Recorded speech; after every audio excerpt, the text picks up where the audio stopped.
शुभकामनाएं व्यक्त करती हूँ। धन्यवाद। जय हिंद, जय Bharat.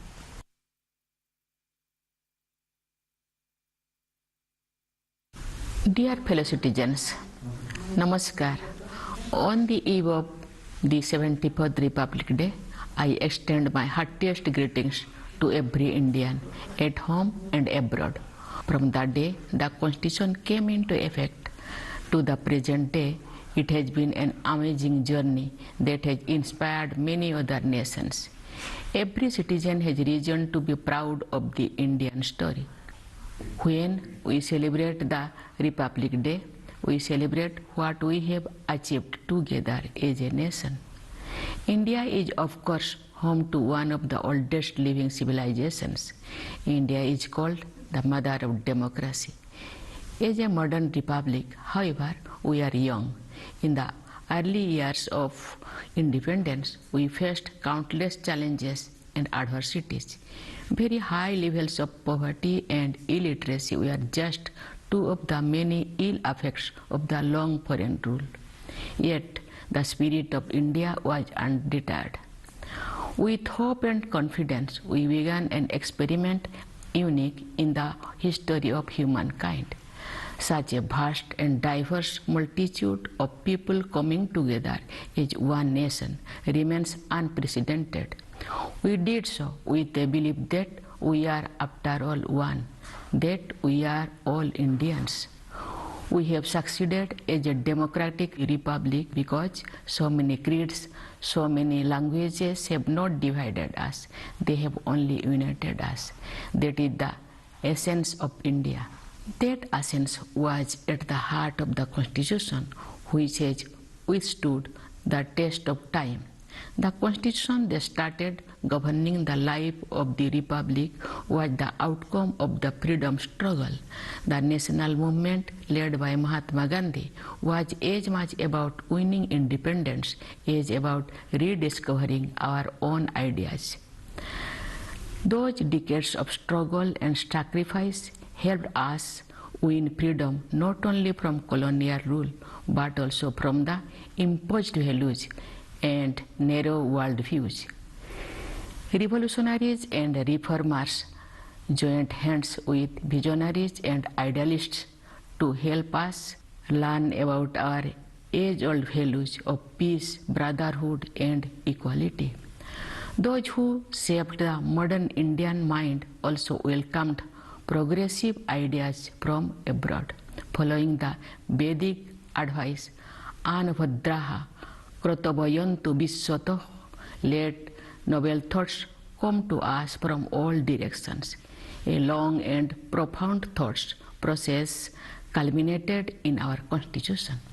Our founding document is inspired by the humanistic philosophy of the oldest living civilization in the world, as well as new ideas that emerged in more recent history. The nation will always remain grateful to Dr. B.R. Ambedkar, who headed the drafting committee of the Constitution and thus had a critical part in giving it the final shape. On this day, we should also remember the role of jurist B.N. Rao, who had prepared the initial draft, and other experts and officers who helped in making of the Constitution. We are proud of the fact that the members of that assembly represented all regions and communities of India, and that they included 15 women too. Their vision as enshrined in the Constitution has been continuously guiding our republic. During this period, India has been transformed from a largely poor and illiterate nation into a confident nation marching on the world stage. This would not have been possible but for the collective wisdom of the Constitution makers guiding our path. While Baba Sahib Ambedkar and others gave us a map and a moral framework, the task of walking that path remains our responsibility. We have largely remained true to their expectations, and yet we realize that much remains to be done to realize Gandhiji's ideal of Sarvodaya, the upliftment of all. Yet the progress we have made on all fronts is encouraging. Dear fellow citizens, in our mission of Sarvodaya, the most encouraging has been the progress made on the economic front. Last year, India became the 5th largest economy in the world. It needs to be underlined that this achievement comes against the backdrop of high economic uncertainties around the world. The pandemic has entered the 4th year, affecting economic growth in most parts of the world. In its initial phase, COVID-19 also hurt India's economy badly. Yet, guided by our able leadership and driven by our resilience, we soon came out of the downturn and resumed the growth saga. Most sectors of the economy have shaken off the pandemic effect. India has been among the fastest growing major economies. This has been made possible by timely and proactive interventions from the government. The Atmanirbhar Bharat initiative in particular has evoked great response among people at large. There have also been sector-specific incentive schemes.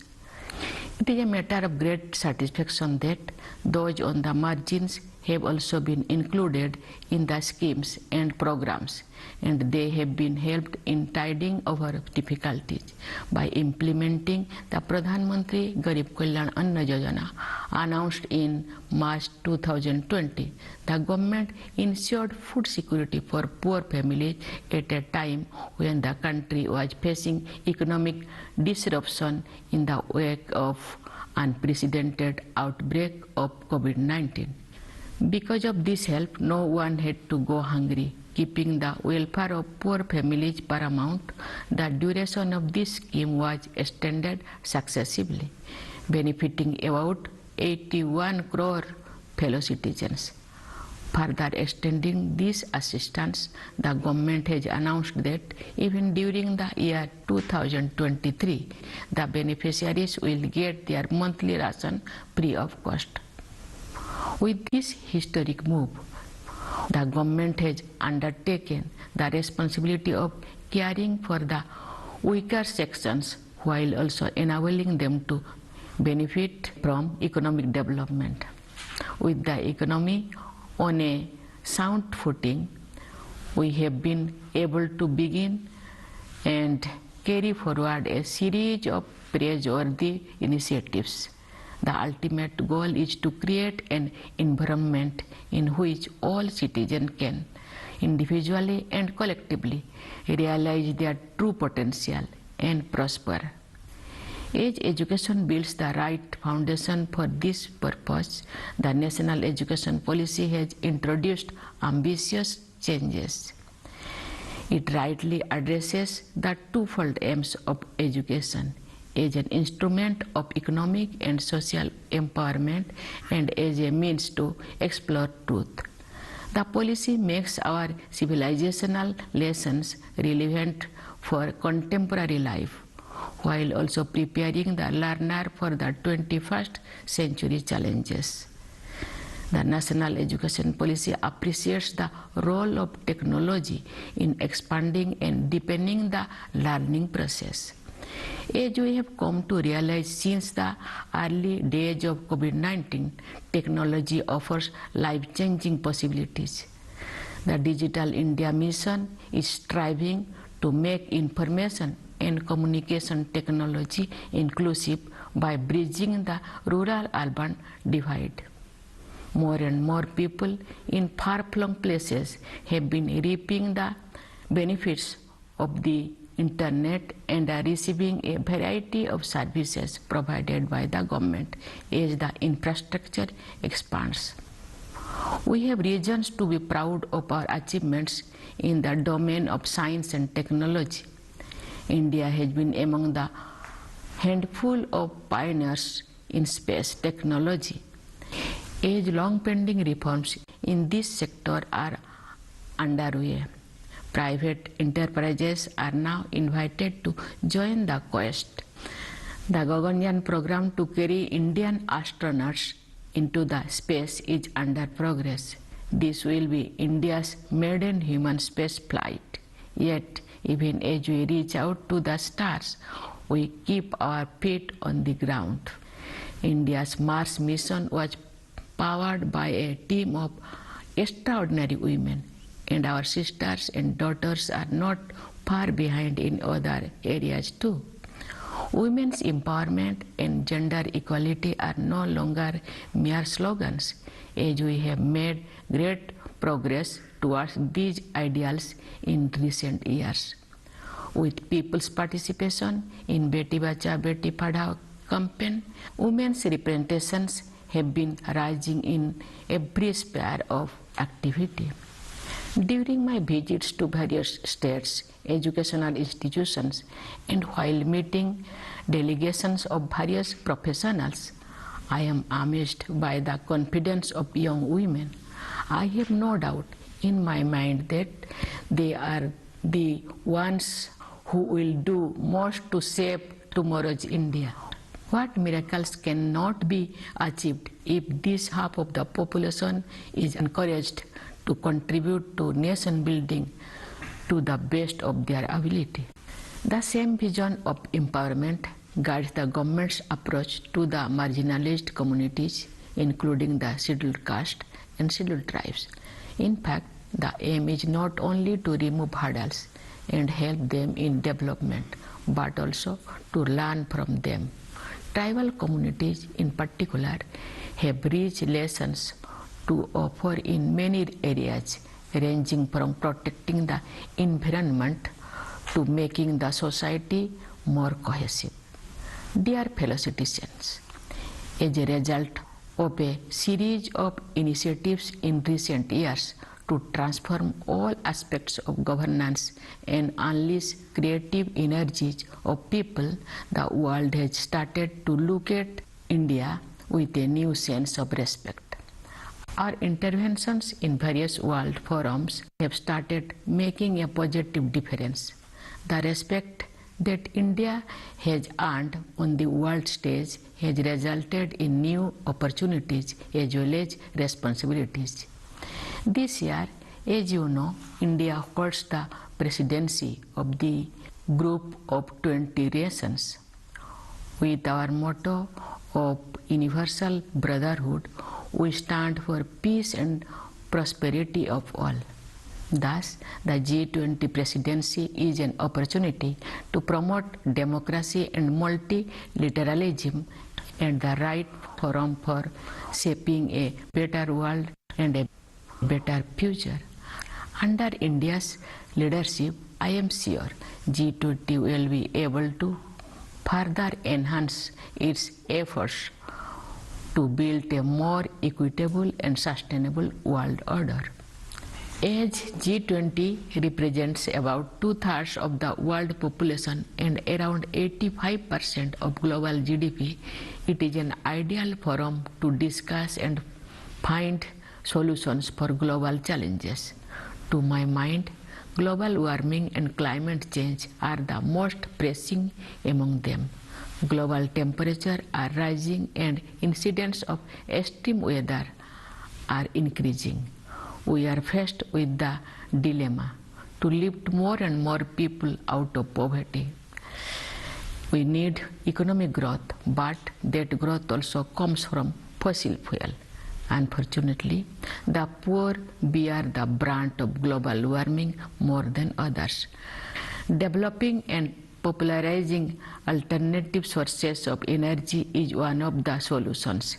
India has taken a commendable lead in that direction by giving a policy push to solar energy and electric vehicles. At the global level, however, emerging economies need a helping hand from advanced nations in the form of technology transfer and financial support. To maintain the balance between development and environment, We have to look at the ancient traditions with a new perspective. We need to reconsider our basic priorities.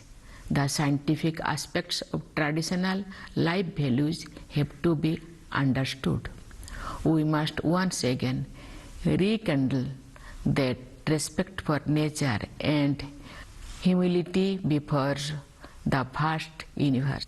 Let me state here that Mahatma Gandhi was a true prophet of our times, as he foresaw the calamities of indiscriminate industrialization and cautioned the world to mend its ways.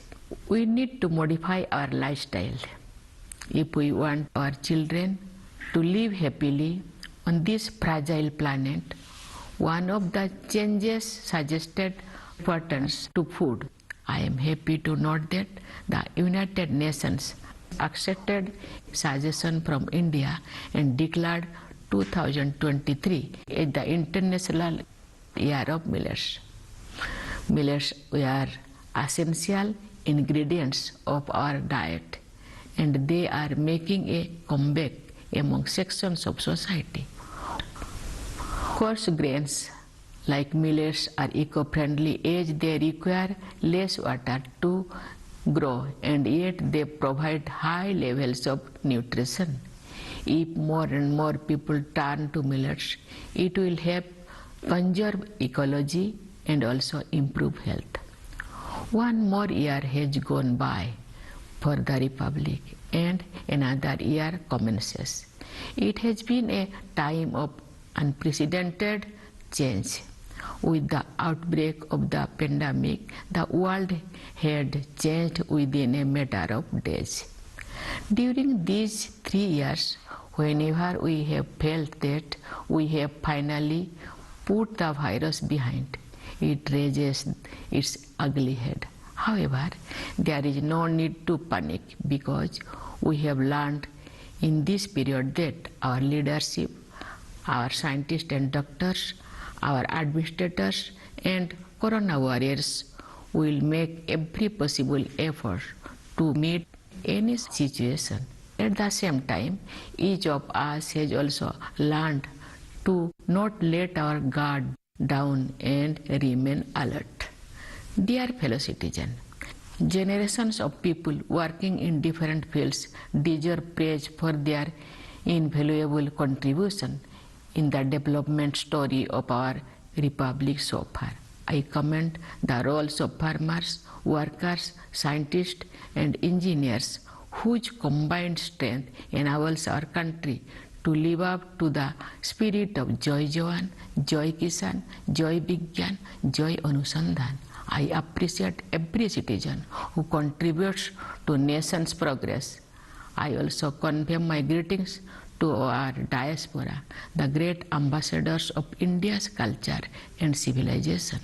On the occasion of Republic Day, I convey my special appreciation to our Jawans who guard our borders and are ready to make any sacrifice for the country.